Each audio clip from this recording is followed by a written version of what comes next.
Hello दोस्तों, स्वागत है आप सभी का अतुल्य आरएस ऑनलाइन क्लासेस में। दोस्तों, रीट एसएसटी के आज के लेक्चर के अंदर हम बात करने वाले हैं मूल कर्तव्यों के विषय में। मूल कर्तव्य जो हैं वो आपकी रीट एसएसटी की यूनिट नंबर 4 का पार्ट है। दोस्तों, उद्देशिका और मूल अधिकार को पिछले क्लासेस में हम देख चुके हैं। इस लेक्चर के अंदर हम मूल कर्तव्यों के विषय में बात करने वाले हैं। दोस्तों, ये पीछे वाली 3 यूनिट हैं, इनका पाठ्यक्रम भी बिल्कुल पूरा हो चुका है। अगर आपने नहीं देखी है तो आप आई बटन पर जा करके जो हमारी पिछली यूनिट्स हैं उनको भी देख सकते हैं दोस्तों, क्योंकि वहाँ पर प्लेलिस्ट का लिंक हमने दे रखा है। तो चलिए बात करते हैं मूल कर्तव्यों के विषय में। दोस्तों, मूल कर्तव्य के बारे में सबसे पहला प्रश्न यही बनता है कि आरंभ में जो है भारतीय संविधान में नागरिकों के लिए मूल कर्तव्यों का उल्लेख नहीं था। यानी जब प्रारंभ में संविधान लिखा गया था तो उसके अंदर हमारे यहाँ मूल कर्तव्यों को उल्लेख नहीं किया गया था। हालांकि मूल अधिकार थे, लेकिन मूल कर्तव्यों को इसमें नहीं डाला गया था, इसे बाद में डाला गया। जो है मूल कर्तव्यों का सुझाव दिया था वो दिया था सरदार स्वर्ण सिंह समिति ने। यानी ये जो मूल कर्तव्य है कांग्रेस द्वारा गठित सरदार स्वर्ण सिंह समिति की संस्तुति या सुझाव के आधार पर जो है इसको बाद में डाला गया था।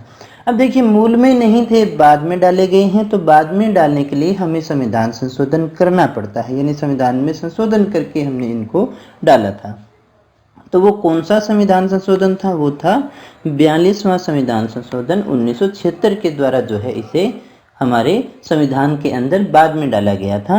ये देखा गया कि नागरिकों के लिए हमारे संविधान में मूल अधिकार तो है लेकिन मूल कर्तव्य नहीं है, तो मूल कर्तव्यों को भी इसमें डालना चाहिए, क्योंकि कोई भी जो अधिकार है वो कर्तव्य के बिना अधूरा होता है। जैसे हम बात करें, एक पुत्र को जहाँ पिता की संपत्ति में अधिकार होता है वो संपत्ति लेने का अधिकारी होता है, ये उसका अधिकार है। लेकिन जहाँ उसको अधिकार मिलता है वहीं उसके साथ में उसके पिता की सेवा करने का, माता पिता की सेवा करने का कर्तव्य भी तो उसके साथ में मिलता है। हमने हमारे संविधान के अंदर नागरिकों को मूल अधिकार तो दे दिए, लेकिन हमने ये नहीं बताया कि जब आपको ये अधिकार चाहिए तो इसके लिए आपको कुछ कर्तव्यों का पालन भी करना पड़ेगा। भारत में जो अधिकांश लोग हैं वो अधिकारों पर बल देते हैं, लेकिन ये नहीं समझते कि अधिकार हमेशा किसी न किसी कर्तव्य के सापेक्ष होता है। जहाँ अधिकार है वहीं अधिकार जिससे हम ले रहे हैं उसके प्रति हमारे कोई ना कोई कर्तव्य भी बनते हैं दोस्तों। तो अधिकार और कर्तव्य जो हैं दोनों अन्योन्याश्रित हैं, यानी एक दूसरे के ऊपर आश्रित है। जहाँ अधिकार होगा वहाँ कर्तव्य भी होगा। आगे देखिएगा, संविधान में क्या हुआ कि एक नया भाग 4 क, कौन सा भाग 4 क और अनुच्छेद 51 क जोड़ करके नागरिकों के लिए कुल 10 मौलिक कर्तव्यों को जोड़ा गया था। अब आपसे पूछा जाए कि जो हमारे मूल कर्तव्य हैं वो कौन से भाग में हैं, तो भाग 4 क में। अनुच्छेद कौन सा है? 51 क, भाग 4 क और 51 क। ये आपको बड़े अच्छे से याद रख लेना चाहिए दोस्तों। नागरिकों के लिए कुल 10 मौलिक कर्तव्यों को जोड़ा गया था। ये कब की बात है? ये बात है जब आरंभ में जोड़ा गया। देखिए, संविधान संशोधन के द्वारा जब जोड़े गए थे तो कितने थे? 10 मौलिक अधिकार थे, भाग 4 क के अंदर थे, अनुच्छेद 51 क के अंदर ये शामिल थे दोस्तों। अब देखिएगा, स्वर्ण सिंह समिति ने कुल 8 कर्तव्यों को जोड़ने का सुझाव दिया था। स्वर्ण सिंह समिति ने कितने कर्तव्यों की बात की थी? उसने बात की थी 8 मूल कर्तव्यों को कि हमें इसमें जोड़ना चाहिए, जिसमें एक टैक्स पे करने का भी मूल कर्तव्य शामिल था। उसने ये कहा भी 8 कर्तव्य हैं, इनको जोड़ना चाहिए, जिसमें एक कर अदायगी का भी मूल कर्तव्य शामिल था, लेकिन इसको जो है मूल कर्तव्यों की श्रेणी में शामिल नहीं किया गया था दोस्तों। यानी ये जो 10 कर्तव्य थे उसके अंदर ये टैक्स वाला शामिल नहीं था। यानी इनमें जो ये 10 कर्तव्य हैं इनमें से किसी को हटाया नहीं गया है, बल्कि इसमें एक कर्तव्य और भी जोड़ दिया गया बाद में। अब आज के संदर्भ में अगर हम बात करें कि जो 51 क है उसके अंदर हमारे मौलिक कर्तव्यों की संख्या कितनी है, तो वो है 11। यहाँ एक बार आंकड़ों को वापस देख लीजिएगा। स्वर्ण सिंह समिति थी, स्वर्ण सिंह समिति ने बताया कि मूल कर्तव्य होना चाहिए, तो उसने कितने कर्तव्यों का सुझाव दिया था? उसने 8 कर्तव्यों का सुझाव दिया था, और उन 8 के अंदर कर अदायगी का भी शामिल था। अब देखिएगा दूसरा प्रश्न कि जब संविधान में संशोधन हुआ, 42वां संविधान संशोधन हुआ, 1976 वाला संविधान संशोधन हुआ, तो उसमें जो कर्तव्य शामिल किए गए उनकी संख्या कितनी थी? तो उनकी संख्या थी 10। अब वर्तमान में कितनी है? तो वर्तमान में संख्या है 11। 51 के अंदर अगर आपसे फिलहाल पूछे जाए कि मूल कर्तव्यों की संख्या कितनी है? 11। तो देखिएगा 10 से 11 हुए तो हमें अच्छे से जानते हैं कि एक बढ़ाना है तो हमें कोई ना कोई संशोधन करना पड़ेगा। तो कौन सा संशोधन हो गया? 86वां संविधान संशोधन हुआ 2002 का, और अनुच्छेद हुआ 51 का ट। इसके अंदर जो है 11वां मूल कर्तव्य शामिल किया गया दोस्तों। अब देखिए अगर आपसे पूछा जाए कि मूल कर्तव्यों से संबंधित संविधान संशोधन है तो वो कितने हो गए? 2 हो गए। कौन कौन सा? एक तो 42वां संविधान संशोधन 1976 जिसके द्वारा तो इनको जोड़ा गया था।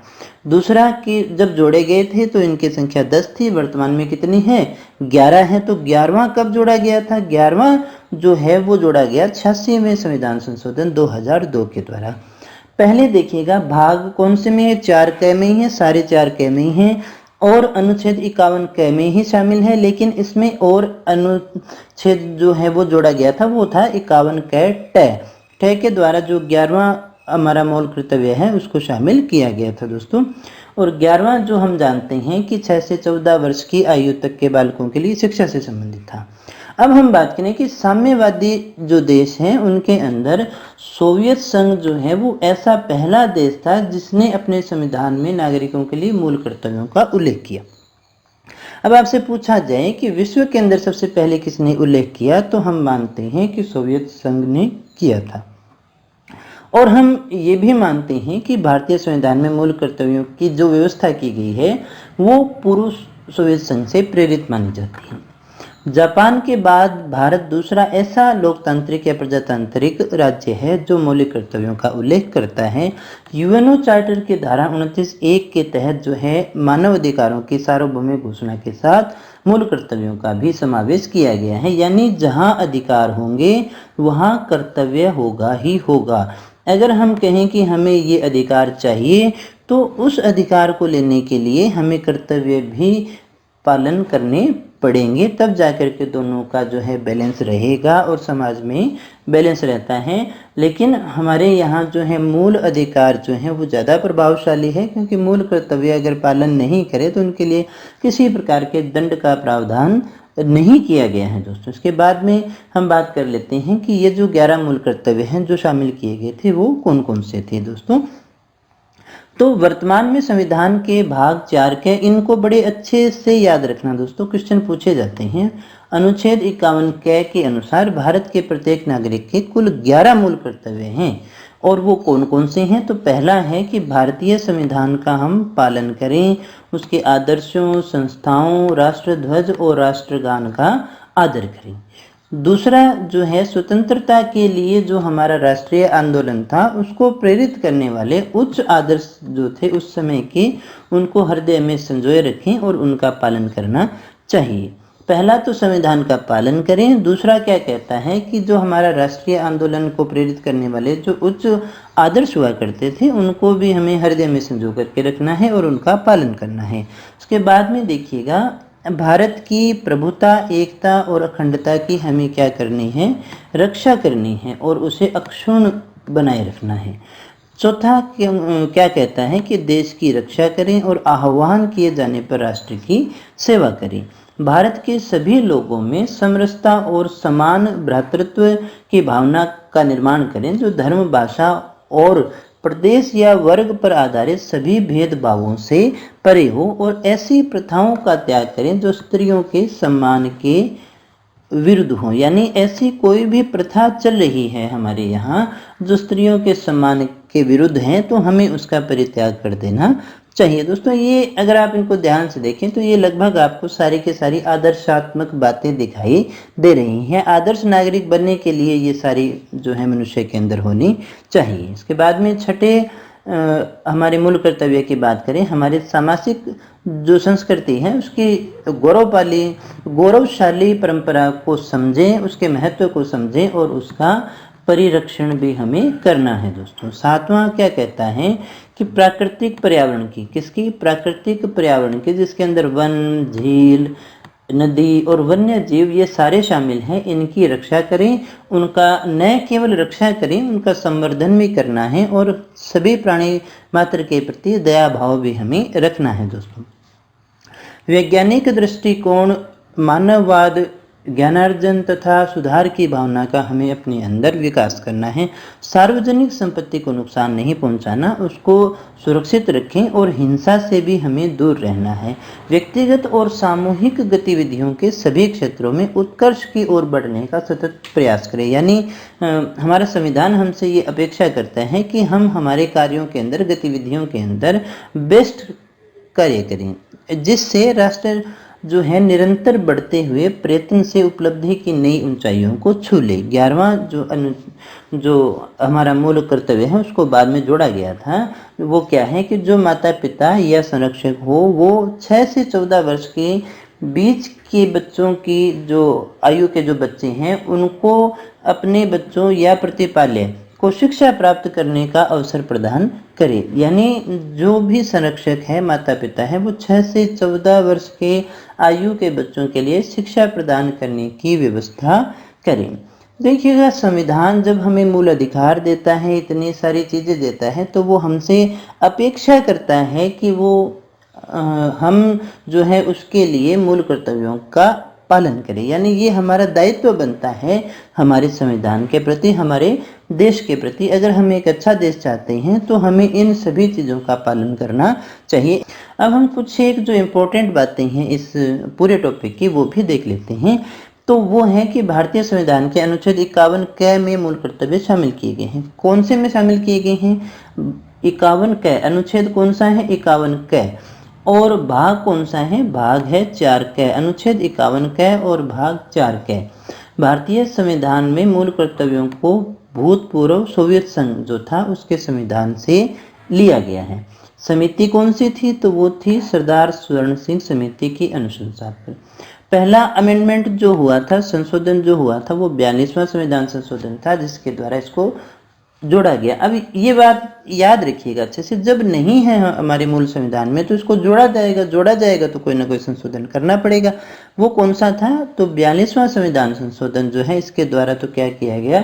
जोड़ा गया। जोड़े गए थे कितने? 10 जोड़े गए थे। तो फिर 11वां कहाँ से आया? 11वां भी जोड़ा गया। जब जोड़ा गया तो फिर कोई ना कोई संशोधन भी हुआ। तो वो संशोधन कौन सा था? वो था 86वां। देख लो, इसके लगभग डबल के बराबर है। 42 का 2 गुना होता है 84 यानी 84, तो उससे मात्र 2 ज़्यादा हैं। तो कुछ एक अनुपात इस प्रकार से आप रख लेंगे तो कहीं ना कहीं याद रहने की संभावना ज़्यादा रहती है। संविधान में जो उल्लेखित मूल कर्तव्य हैं वो केवल भारत के नागरिकों के लिए है, ये भी याद रखिएगा, सबके लिए नहीं है। ये उल्लेखित जो हैं वो केवल भारत के नागरिकों के लिए हैं, उन्हीं से अपेक्षाएं की जाती हैं। और सबसे जरूरी बात कि यदि कोई नागरिक जो है मौलिक कर्तव्यों का पालन नहीं करता है तो उसे उसके लिए दंडित भी नहीं किया जा सकता है, क्योंकि ये अपेक्षाएं हैं, आदर्शात्मक बातें हैं। तो आई होप कि आप ये सारी बातें समझ गए होंगे और कम से कम ये बात हमारे समझ में आ चुकी है कि मूल कर्तव्य वो है कि जो हमारा संविधान हमें जब मूल अधिकार देता है तो हमसे अपेक्षाएं भी करता है कि हम भी उस संविधान के प्रति, हमारे देश के प्रति, हमारे समाज के प्रति अपनी जो जिम्मेदारी हैं उनको समझें और उसके प्रति जो अपेक्षाएं हैं उनका पालन करें, जो समाज के संवर्धन और समाज के विकास के लिए अत्यंत आवश्यक है दोस्तों। तो ये था हमारा आज का टॉपिक। अगली क्लास के अंदर हम बात करेंगे धर्मनिरपेक्षता और सामाजिक न्याय।